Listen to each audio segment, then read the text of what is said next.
Good morning, friends. Grab yourself a cup of coffee. I will be right with you. Somehow we've lost the music today, so I don't know what's going on. I will work to get it back, but settle yourself in and I will be right with you.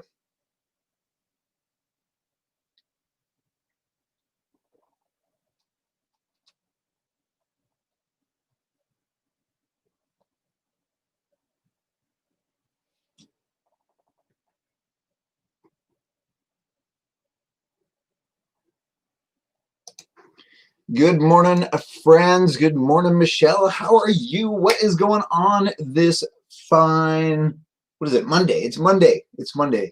With COVID staying home, it is kind of hard to keep track of the days. Welcome to Men Up with Mike. This is a show where we talk leadership, personal development, and all things becoming a better you. And as you know, we do it through the lens of what it means to be a dude, what it means to be a man. Hey, Wes, how you doing, man? I am super thrilled today. I've got a fellow by the name of Christian Lopez joining us. And as you guys well know, as I sort of travel around in my little circles, I get introduced to a lot of guys that are doing really cool things in the world. And I really enjoy having these conversations with a variety of different individuals. Last night, I hosted an event with my new friend, Alan, and he was another one that somebody had introduced me to. And again, somebody had said, you know what, Mike, you got to meet this Christian dude. He's doing some cool things. He's hosting a podcast. So without further ado, let's welcome Christian. Easy for me to say. Let's welcome Christian to the show. How you doing, man? What's up, Mike? Thanks for having me, man. What's up, Wes? What's up, Michelle? What's up, everybody tuning in? Thanks for having me, man. I'm really excited to be here. Yeah, this is awesome. So yeah, tell us, where are you? Anne always likes me to make sure that I get the geography of my guests. So. Of course, man. I am in sunny Los Angeles, California. Is it sunny or is it smoky? You know what? It had been smoky, but luckily we're far enough removed from the fires that it's not smoky any longer. I think there might still be a little bit in the atmosphere, but as far as visuals, it seems to have dissipated. Oh, good stuff. Yeah, good stuff. Yeah, luckily. So we are live. If you're watching on LinkedIn or YouTube or Facebook, again, drop me a note in the comments. Let me know you guys are here. If you've got questions for us as we go, please drop them in the comments and we will do our best to address them. But Christian, tell us a little bit about who you are and what you're all about. Yeah, absolutely, man. So yeah, same way like you just said, doing this stuff, doing this work, you get introduced to some really cool people, and the same with you. You know, Jason LeChance hooked us up, and he's like, "Hey, man, you need to talk to this dude." I was on their podcast, so I just love it, man. I just love doing this stuff because you get an opportunity to meet some really cool people doing some really cool work. So a little bit about me. Yeah, former professional athlete. That was my dream. That was my dream since I was a kid. Obviously, Marlins fan growing up. My Marlins got into the playoffs this year. My Miami Heat just got into the finals last night, facing the Lakers. So good day in sports for Miami. So grew up in Miami, Cuban kid, Cuban parents, first generation American. So when you're a Cuban male, odds are you're probably going to play baseball at some point in your life. At some point, even if it's only T-ball, at some point your dad, your parents, your family is going to be like, no, you're a Cuban son, you're playing baseball at some point. So was the case for me. So started playing baseball around 5 years old and immediately fell in love. Loved being out there with my teammates, loved the sports, loved the interaction, loved the competition, just loved everything about it. Funny little story, one of my very first practices, I took a line drive right off my face, knocked out my 2 front teeth. And even that didn't keep me from going back on the field. It made me a little scared of the ball for a short time after that, but I was just like, I don't care. I just love this sport so much. But yeah, 2 front teeth were just gone. I remember my mom, I got home, my mom was freaked out, and then immediately she was like, oh, we need to take a picture of that. I was just like, why are we taking a picture of this? But a few years later, we were just going through some old family pictures, and I was like, hey, man, that's me with a busted lip and a busted face and my 2 front teeth gone. So it made for some pretty good laughs. So played baseball very young, good enough to get drafted out of high school by the Tampa Bay Rays in 2003. And, I had a decision at that point. I was like, do I sign or do I go to school? And, my mom and my parents, being parents, were always like, hey, we want you to get an education. My mom more so. My dad was just super proud that I had gotten drafted and I was going to become a professional athlete. But my mom was just like, hey, you're a good student. You're smart.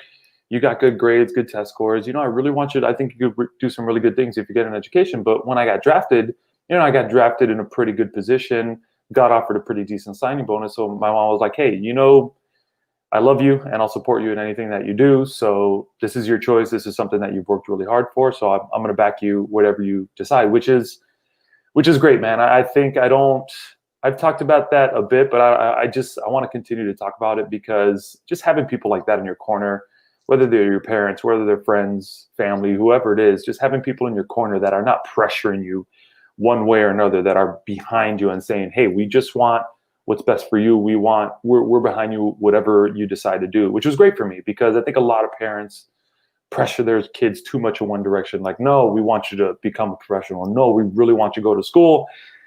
And then later on down the line, sometimes it works out, but sometimes it doesn't. And then you're kind of left with some regret. And then you're kind of left with some resentment. Like, man, I didn't make that decision. That was a decision that was based on somebody else, what somebody else wanted for me. So big kudos to my parents for just being in my corner always.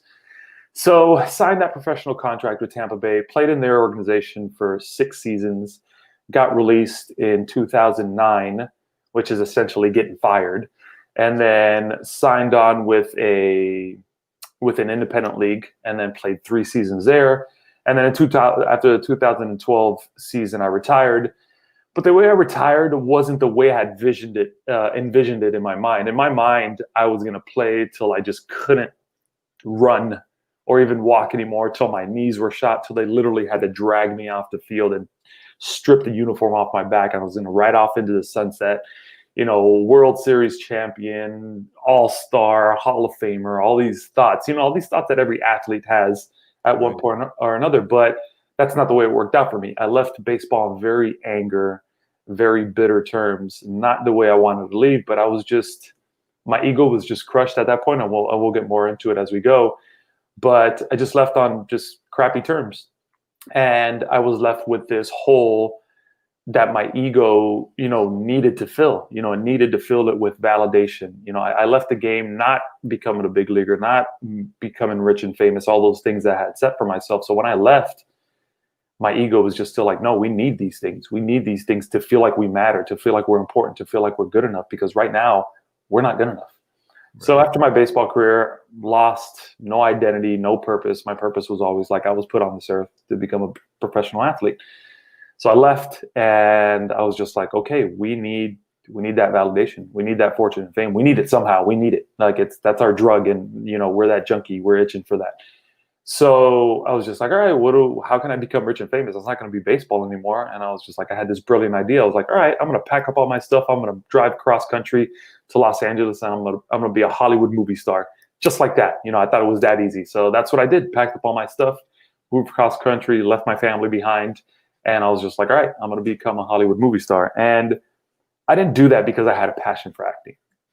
I didn't do that because I loved the arts, or I was a thespian at heart, or anything like that. I did that because what's a way where I can become rich and famous and people can see me on billboards, in magazines, on TV, in movies? What's a way that people can see Christian Lopez is not a failed baseball player. He's a big shot actor. That was the driving factor behind that. And look, it drove me for a long time. It drove me for a couple of years, where I was just like, I was motivated. I was itching to prove people wrong. I had visions of myself being on like GQ magazine and sending copies to all the people that doubted me. Like, oh, you doubted me? Here's a copy for you. Like Oprah handing out like free stuff. Like, here's a GQ magazine for you. Here's one for you.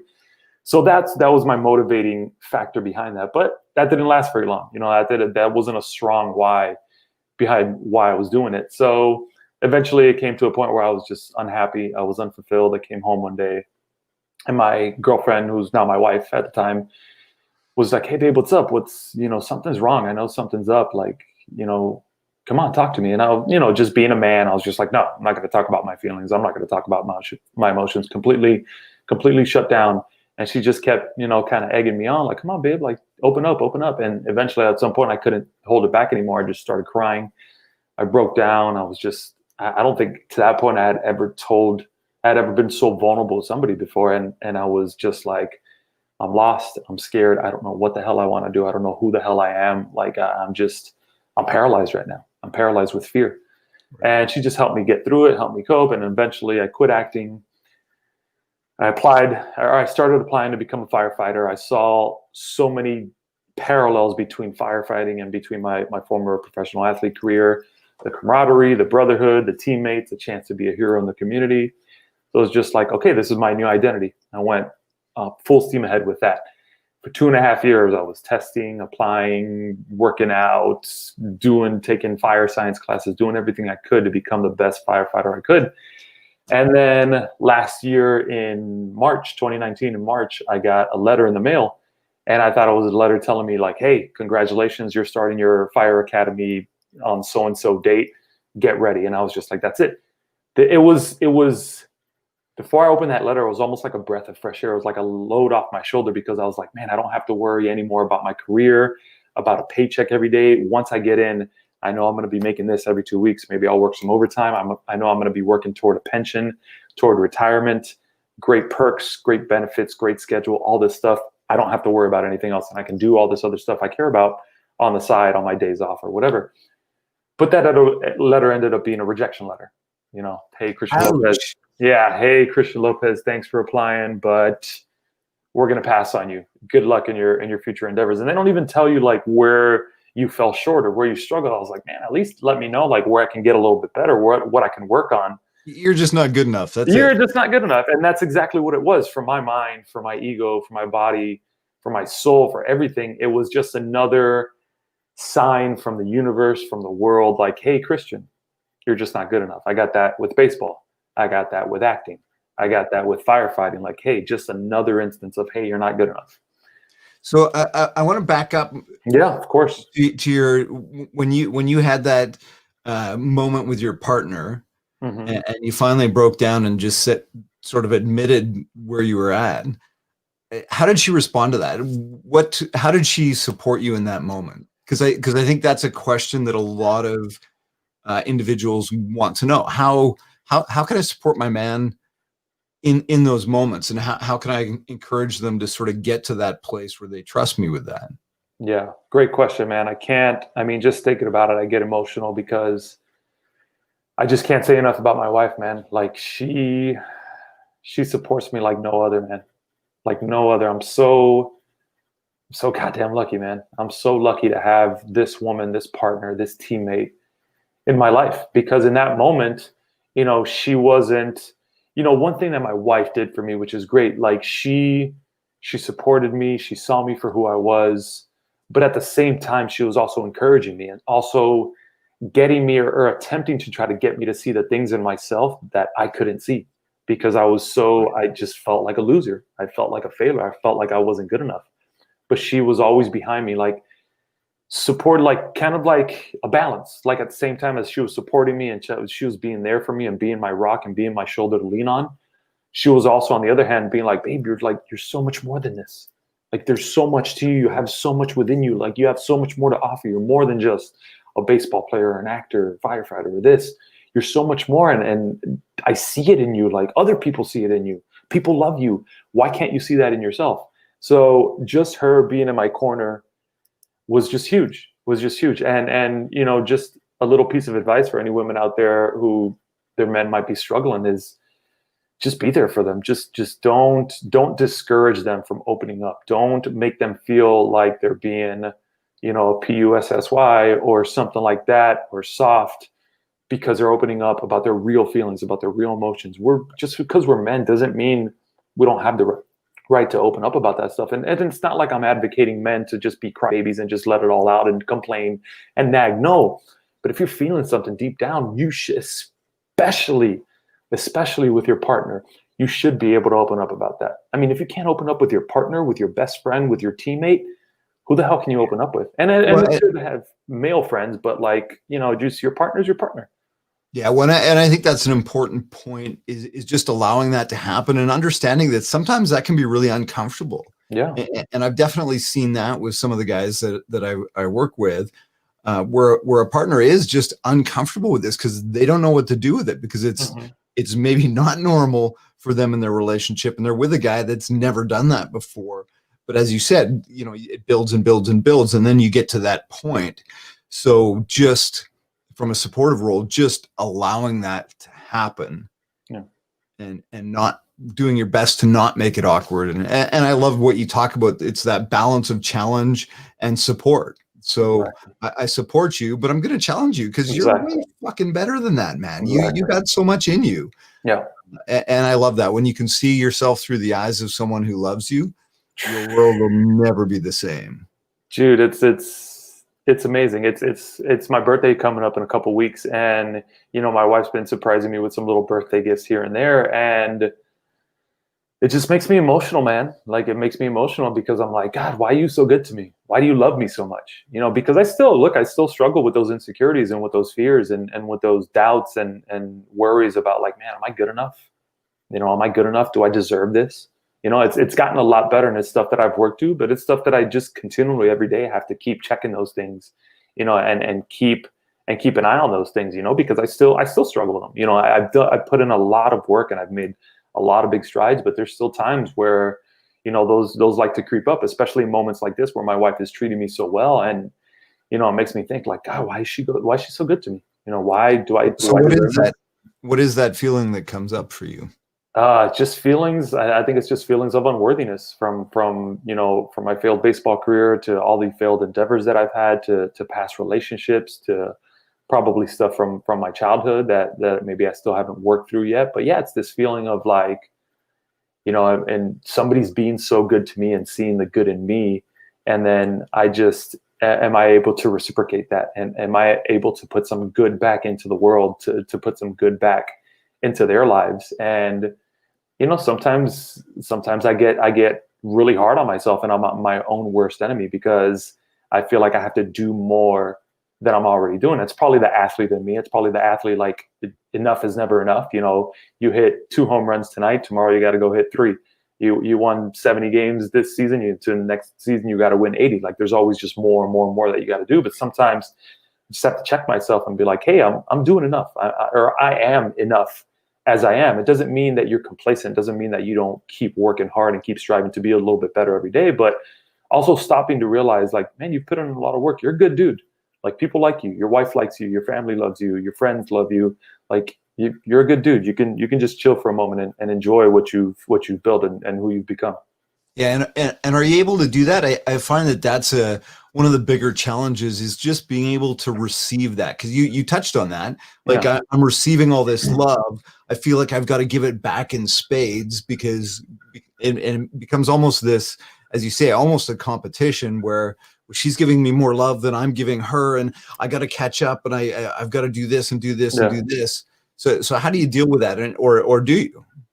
Yeah, so it's funny. I can't remember when I read it, but I read somewhere, when I was going just in the years that I've been doing this personal growth, personal journey, is I read somewhere, I forgot what the basis of it was, but it was something along the lines of, like, if it's really hard for you to take a compliment, if you're always, like, kind of pushing it off and being like, nah, it's no big deal, like, that's something you should like keep an eye on. So I was always that type of person. When somebody told me something good, or hey, we like this, I was always like, nah, it's no, it's no big deal, like, whatever, yada yada. It was so hard for me to take a compliment, and then I realized, like, why is it so hard? Like, I was just so self-deprecating. I just, like I said, I never thought it was a big deal. I never thought I was doing enough. I never thought I was worthy of that compliment, and that's something that I started to work on. Like, now when people give me a compliment or say something really nice, instead of saying, like, no, I'm not worthy, don't tell me that. Now it's just like, hey, thanks, man. That really means a lot to me. I really appreciate that. And then I'll counter back with something else. But yeah, just being self-aware and just keeping an eye on that stuff, and just continue to question myself and ask myself, like, hey, why is it so hard for you to receive that love? And I'm sure a lot of it goes back to just me not feeling like I'm good enough, not feeling like I'm worthy of receiving that love, because I'm not because I don't have the career that I want, because I haven't accomplished the things that I want to accomplish. It's a whole spectrum of a bunch of things that make me feel. I think that's, for me, it all boils down to this thought of, that constantly creeps back up of like, you're not good enough. And like I said, it comes from my baseball career. It comes from not becoming a firefighter. It comes from not becoming an actor. It comes from, past relationships. Comes from a lot of these things.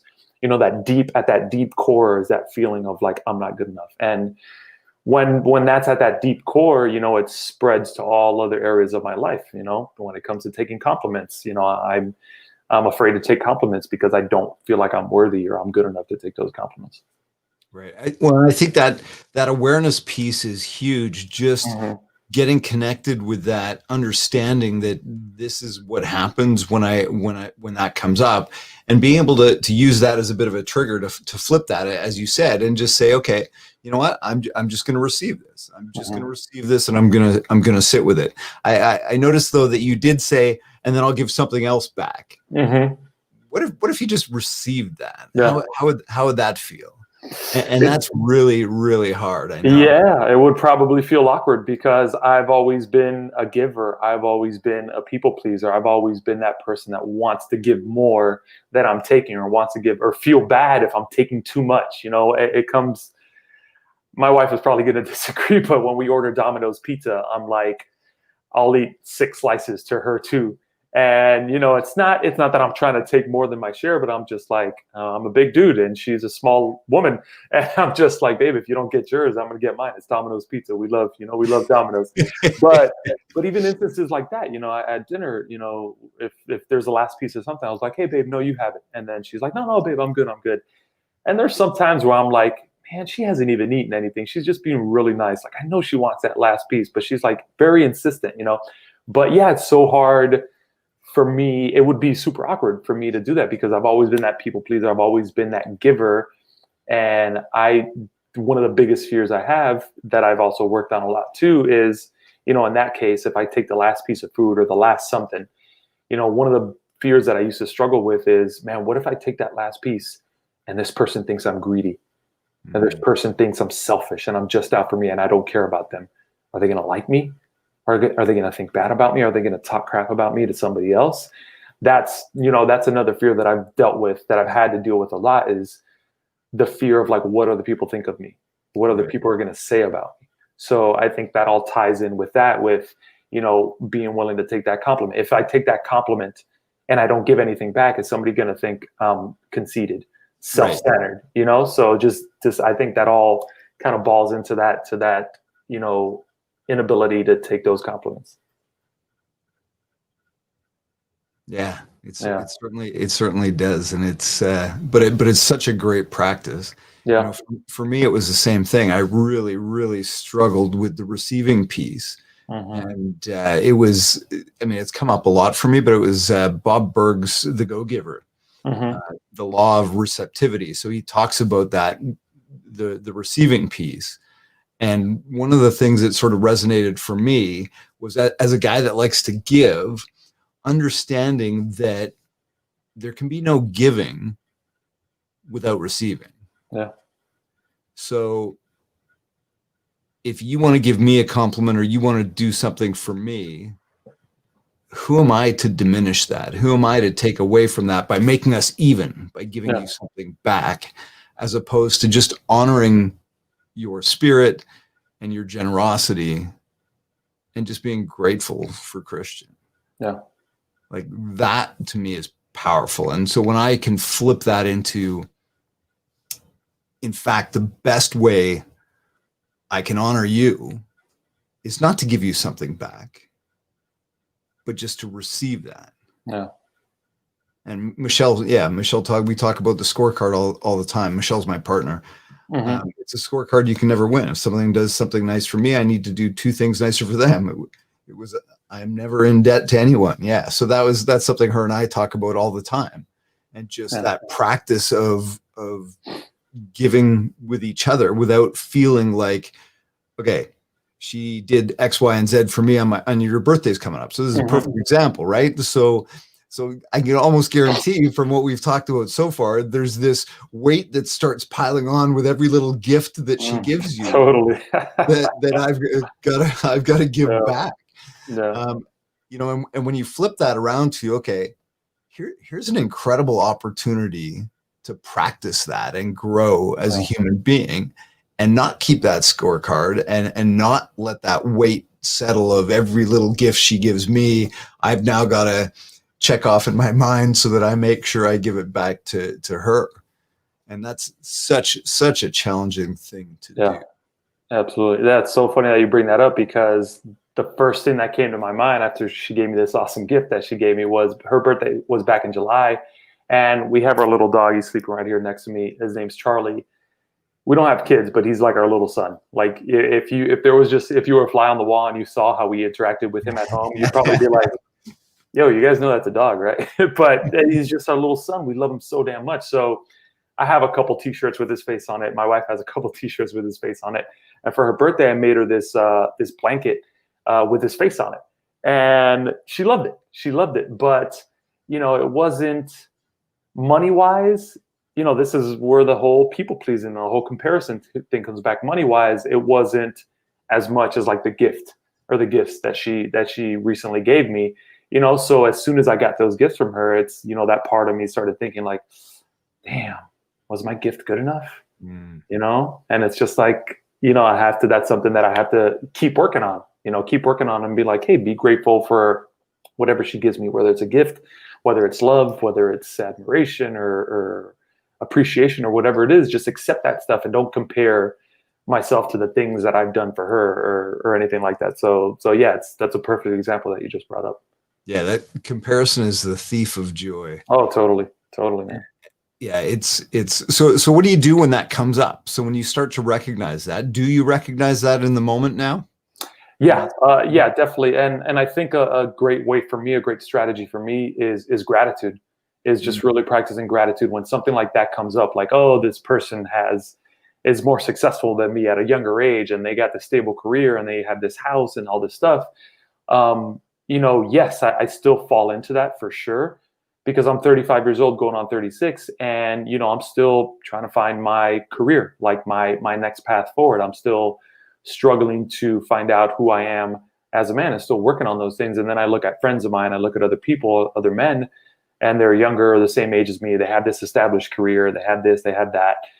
But then, you know, I have to stop myself in that moment. And it's so funny because I just started doing this this rubber band on the wrist thing that I've read about before. Like anytime you start going down those paths, just snap yourself on the wrist and be like, hey, snap out of that. So I just started doing it a couple of days ago. I was like, let me try this out. Let me see how it works. So it's been working so far. Every time I start going down that path, I'll just snap myself and be like, hey, snap out of it. So, you know, when I start doing that comparison thing, I'll try to pause myself in that moment and be like, okay, you might not have the career yet that you want to have. You might not have this thing figured out. You might not have this or that. But look at the things you do have. You have an amazing wife. You have an amazing life. You got to be a professional athlete for a decade. Like, how many people can say that? Those people that you're probably comparing yourself to, that you're probably envious of right now, they probably look at you and think the same thing. They're like, man, this dude's so lucky. He got to play baseball and get paid for it for nearly a decade. They're probably thinking the same thing. And so it's just like I have to stop myself in that moment and realize, like, the grass isn't always greener on the other side. It might look that way from your angle, but then you get over there and you're like, oh shit, it's not as soft as my grass. It's not as lush as my grass. It looks pretty good from over here, but my grass is pretty good too. Yeah, gratitude. That's such a powerful force. Yeah. So that's a fantastic way to do it. So tell us a little bit about your podcast. What led you to sort of go down the mask-ulinity? So Great what question. led you down that road? Yeah, great question. So we'll start off where I stopped with that story. So, you know, after I got rejected by the fire department, soul crusher, ego crusher, all that stuff was like 2.5 years down the drain. I was just like, man, what a waste. Like, what do I do now? Back at square one. But in that moment, there was also this sense of relief, because as I was going through that process, as I was applying to become a firefighter, there was always a part of me, a little small part of me in the back of my mind that was a little worried. worried about the trauma and all the stuff I was going to see on a daily basis. That stuff, and we talked about this when we connected first. This is stuff that I've never been good with. I'm not the type of guy that sees a crazy car accident and runs over to see if there's any mangled bodies or any blood or anything like that. I'm the type of guy that's like, I don't want to see that. I'm not going to rubberneck because I don't want to see something that I'm never, ever going to forget. So that was always something in the back of my mind, like, hey, this is a great job, a great career. Obviously, it's got its inherent dangers, but this is something that once I'm in, I'm going to be set up for life. I can put in my 20, 30 years or whatever it is, retire, have a good pension, enjoy my life with my wife, travel, do all the things that we want to do. But in the back of my mind was always like, but you're going to see some crazy stuff on the job. You're going to see some crazy stuff. You're going to have to deal with some stuff. It's going to be really tough. Pardon me. So that was always in the back of my mind. So when I got that rejection letter, yes, I was crushed, but there was a part of me that I was also relieved. There was a part of me that was like, maybe this is a sign from the universe, from, God, whatever it is that you believe in. Maybe this is life telling me like, hey, maybe this wasn't for you. Yeah, it was a good job. You were super excited about it, but hey, it didn't happen for you. Now, what's next? Where do you go from here? How do you rebound from this failure? So at that point, I had already started diving deep into self-development, self-growth. And that was sprung up by this conversation I had back on August 26, 2017. This is a date that I'll never forget. It's a date that, I don't know if we talked about this on our call, but it's a date that I had a talk with a really good friend of mine, a male friend in my life. At that point, the male friend that I could really open up to, that I could really be vulnerable with. This is a guy that I lived with for about like 8 months before me and my wife, my girlfriend at the time, moved in together. So we lived together. We were really close, and every single one of our conversations had depth, had a lot of depth and a lot of vulnerability to it. It wasn't just like, hey, let's talk about sports. Let's talk about the weather. How was your day? Yada, yada. It was always deep. He was always questioning me. He was always just asking me really good, deep, introspective questions. So this was at a point where I was just struggling. I was lost. I was scared. Yes, I was going through the firefighting process. But again, I had that thought in my mind, like, man, am I going to be able to deal with this? So there was a lot of confusion. There was a lot up in the air. And we hadn't spoken for a while, and he just randomly hit me up out of the blue. And he said, like, hey, man, just something told me to call you. Something told me just like, hey, I need to reach out to you. I just, something told me. And I was just like, dude, like perfect timing. My wife was out of town for work. So I had a few days off just by myself. I was like, yeah, tomorrow after my softball game, let's meet up for lunch, for coffee, and we'll chat.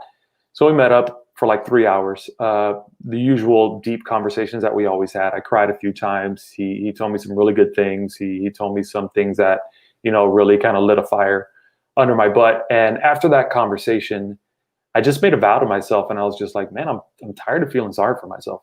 I'm tired of waiting for something to happen. I'm tired of waiting for somebody to just rescue me, because that's what I was waiting for. I was waiting for somebody to just hand me a job or career opportunity. I was waiting for somebody to just help me out of this hole, this rut that I felt that I was in. And after that talk, I was just like, all right, I got to do it for myself. Nobody's just going to hand me anything. Nobody's just going to rescue me out of this rut. I already have a bunch of people around me supporting me, willing to help me, but I have to want to do this for myself. So after that talk, I went home. He was like, watch this Tony Robbins Netflix special. I watched that by myself, cried throughout the whole thing, just listening to these people's stories and comparing their stories to mine and all this crazy stuff. Like some people have gone through like tragedies and traumas, and I'm over here feeling sorry for myself because my baseball career didn't work out. So I was just crying throughout. And then after that, I just went down this rabbit hole and started watching more videos and reading more articles. And I found this life coaching website, and I started looking into that. And it just led me to that realm of like self-growth, self-development. And I was just like, man, okay, this is it. I need to get myself out of this hole, out of this rut, because nobody else is going to do it for me. I need to do this for myself. So that's what started that journey. I started blog posting I started just being very open, very vulnerable, and getting the stuff that I felt so much deep shame around. I started being really open about it, because that was the stuff that was really holding me back, or part of the stuff that was really holding me back was just, hiding behind this shame, hiding behind this feeling of being a loser or being a failure. So I started really being really open with that on blog posts, on social media posts, and people were being really receptive to it. People were reaching out to me and be like, hey, this is great. Thank you for sharing this. I really needed to hear this. This is something that I've personally been through myself. And then at one point I was, doing blog posting. I'm like, man, there's so much stuff that I want to talk about, that I want to get out there. There's so many people that I want to interact with, but my fingers don't, I'm not a very fast typer, so I can't type as fast as my thoughts are going. So how can I fix this? So I was like, oh, maybe I should start a podcast. But it took me about a year from the idea of having that podcast to like the actual inception of it, because again, the fears, the failures, the insecurities, who's going to listen to this? Who am I to start a podcast? Who am I to talk about this stuff when I'm still dealing with my own crap? Who am I to do this? Again, those fears and those insecurities. But one day, just like, that one day after that talk with that friend, I was just like, nobody's just going to hand me a podcast ready to go. I have to figure this out for myself. So I just Googled, hey, Google, how do you start a podcast? I already had a decent microphone that my wife had from her work. So I was like, I had the microphone, I had the laptop, I had pretty much all the basic gear that I need. I just got to do it. So Google, how do you start a podcast? All right, this is how you do it, yada, yada. And, fast forward to now, a year and a few months later, I've got 50 something episodes, and that was all spawned, from those blog posts, from being very open. And the main goal of the podcast is to have conversations like this, to have conversations with other men about the things that we're told, that we're taught, like, hey, men don't talk about that stuff. Yes. Men don't talk about feelings. Men don't talk about emotions. We don't talk about the time that we cried. We just don't do it. That's just not something that men traditionally do. And it's just just aimed at breaking those traditional norms, breaking the stigma of like, hey, men don't do that. It's soft. It's weak. That's not something that we do. It is something that we do, because we might be men, but at the end of the day, or at the core, we're all human beings. And if you're a human being, you run the spectrum, the whole gamut of emotions. Doesn't matter if you're a man, doesn't matter if you're a woman. We all know what it feels like to be scared, to feel worried, to feel doubtful, to feel insecure, to feel fear, to feel shame. We all feel that. Whether you're a man or a woman. But, according to our society, men aren't allowed to feel that. Men aren't allowed to express that. So that's the aim with the podcast, is just to create this space where we can talk about these things just like this, where somebody, a man listening to this right now can be like, hey man, if these two dudes can do it, if this, former professional athlete, if this super marathon runner, if these men can talk about these things, why can't I talk about it? And that's the aim with it, to just create these spaces where it can make men feel like I don't have to prove my masculinity to anybody. I'm man enough just as I am. I'm man enough just as I am, comfortable in my own skin. That's the aim with the podcast. Yeah, and that's the thing I love about these conversations, because we tend to put this masculinity on doing all these hard things. Mm-hmm. Yet one of the hardest things to do is to open up, and get real and be vulnerable. So if we're going to measure our manhood based on the hard things we do, the level of difficulty, then in my mind, the more open we can be, the more vulnerable we can be, the more we can share, the stronger we are, and not the weaker we are. And it's just because it's easy to put on that bullshit mask and say, I'm a fucking tough guy. I do all this shit. It's not so easy to really stand in front of that mirror and drop the mask and say, who am I really? Absolutely, man. I could not agree more. That's something I love to say. Like, for any, and I'm sure there's men that listen to my stuff or read my stuff and are like, oh, this dude's such a pussy and he's weak and all this stuff. And I get called that all the time. Oh yeah, and that's fine. Like, you're entitled to your own opinion. But my challenge to them is, one of the definitions of a man, of a masculine man, is like being courageous and being brave and being fearless. And I was like, all right, if that's one of the definitions of being a masculine man, then I challenge you. I challenge you to open up and be vulnerable about something you're scared about an insecurity, about a worry, about a doubt. Just be vulnerable. Just tell me right now, like something. And I guarantee you that it will be really, really tough for you to do that, to genuinely, honestly put a fear and insecurity of yours out there, something that brings you a lot of shame, just put it out there and open up about it. See how tough that is. You know, that's courageous. That's courageous. And if you can do that, man, I've never done anything more courageous than opening up about these things. Opening up about these things that have brought me so much shame, something that I never talked about to anybody, not even my wife. Never. You know, opening up about those things. There was so much fear and so much hesitation. And yeah, I did have these fears about people calling me a pussy and people saying I'm weak and people saying I'm these things. And yes, it has happened, but not nearly as much as the men that have reached out to me and said like, hey, thank you so much for talking about these things. It's crazy because I thought it was going to be the opposite way. And it's been the total opposite of what I thought it was going to be. So many more men reaching out to me. And I'm sure the bigger the podcast grows, the more eyes and ears get on it. Yes, there's going to be more trolls and more haters and more stuff and more people just trying to poo-poo me and bring me down. And that's fine. That's just the nature of the beast. But there's been so many men reaching out to me to say, hey, thank you for saying this. Thank you for sharing this. This is something that I needed to hear today. This is something that I've been dealing with. I just didn't have the courage, or I didn't have a way to articulate it or put it out there. So thank you for sharing that. It's been great. And that's one of the best things that I've gotten out of this work. Yeah, there's just a magic that happens when guys open up, and there's this feeling of, holy shit, I thought I was the only one. Exactly. And when we start to realize that, yeah, no, I'm not the only one, that this guy, and this guy is all feeling the same way. It's like, all right, maybe I am worthy. Maybe I am not so abnormal. Yeah. So before we wrap up, give me one or two benefits, because I always look at, okay, so this is hard for guys to do. So what's the value? What's in it for me as a dude to do this, to get vulnerable, to open up? For sure. One of the things I always love to think about when this question comes up, or something that I always like to share with people that I just shared recently in a group that I'm in, is, have you ever seen the movie 8 Mile? Yeah. So that last scene in 8 Mile where they have that rap battle and B-Rabbit, Eminem's character, goes first. And he pretty much just says all the things like, yeah, I do live in a trailer. Yeah, my mom is a threat. Yeah, I did lose my job. Yeah, this guy did bang my girlfriend. Yes, all these things.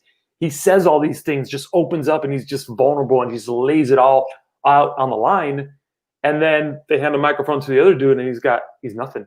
He's got nothing to come at you with. That's one of the biggest benefits for me. Is it tough to do? Yeah, it's tough to do. Yeah, it's tough to, speak about these insecurities and this shame and all this stuff that I dealt with, and all these feelings of being a loser and being a failure and comparing myself. Yeah, it's tough to talk about all these things. But once you do, and you open up and you see that, like you said, I'm just like everybody else. Everybody goes through this stuff. It's just that no other men are talking about it because nobody else talks about it, and they feel like they're alone. But once you open up and somebody reaches out to you and says, hey, me too, you realize like, oh man, I'm not alone. So one of the biggest benefits is when you get that stuff out there and you're okay with it and you own it and you accept it, nobody can really harm you with it. Nobody. The only person that can harm you with it is yourself, which that's the case for me. I'm my biggest enemy. I'm the one that's hardest on me about those things I'm ashamed of, not anybody else, because if anybody else comes at me with it, I'm just like, dude, you can't tell me something that I haven't told myself already. So it's just like, whatever, just water off my back. So one of the biggest benefits is just getting rid of that shame and being okay with it and accepting it. I love that. So where can people find you and find your podcast? Yeah, man. So podcast Behind the Mask-ulinity, Mask-ulinity, Apple Podcasts, Spotify, all these places. You can find it there. There's also Behind the Mask-ulinity Facebook group. If you want to come be part of that, it's a private Facebook group where I share stuff. Other people share stuff. We get vulnerable. We get open. Just a really good community in there. I have a Patreon page too. If you want to come become a member of that, I have little private Zoom meetings every month. Some people have one-on-one little check-in calls with. We can do a little coaching, stuff like that. Instagram, Clopey, CLOPEY. You can reach out to me there if you want to message me directly on there. I love interacting with people and meeting new people, and that's how we get to have conversations like this. We meet and we interact, and we're like, hey, I love what you're doing. Let's connect. But yeah, those are the best places to find me. Awesome, man. Well, thank you so much for making time for me today. It was great to hang out, and I look forward to having some more conversations. Absolutely, Mike. Yeah, looking forward to it, man. And thanks for everybody that tuned in and asked some really good questions. All right. Take care, man. See ya.